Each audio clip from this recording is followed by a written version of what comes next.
Would you like to have more fat in your body? Probably not. In today's world, we often view fat as something harmful to our metabolic health. But what if there's a particular type of fat which can actually help us to fight against diseases, including diabetes? Let me introduce you to brown fat. Unlike white fat, which normally stores excessive energy, brown fat has a unique ability to burn circulating triglycerides and glucose in order to produce heat.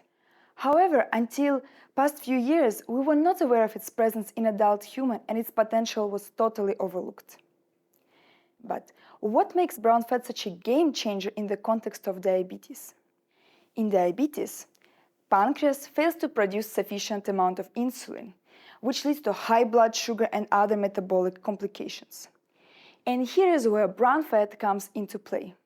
With its ability to use glucose as a fuel, we hypothesized that we might be able to recruit brown fat in order to burn down this excess of glucose and improve diabetic conditions. Moreover, recent research has shown that brown fat is a potent endocrine organ which releases many molecules that can potentially target other tissues, including pancreas. But to which extent brown fat actually contributes to metabolism in both healthy and diabetic individuals? Can any of the molecules that it produces actually affect pancreas and therefore improving diabetes? To address this question, we are going to use a transgenic mouse model which allows us to target and destroy brown fat cells. Our approach is straightforward.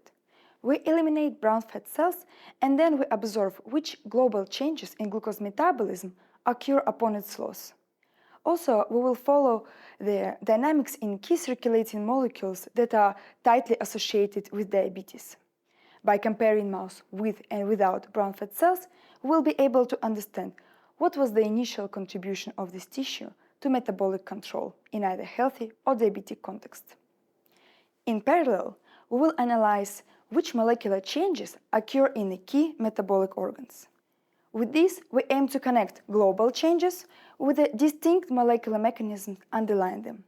And we hope to understand in details what are the consequences of loss of brown fat cells to metabolism. The main aim of my thesis is to better understand the metabolic role of brown fat. However, we hope that we will be able to identify previously unknown targets and mechanisms that will help us to design new therapies for people with diabetes.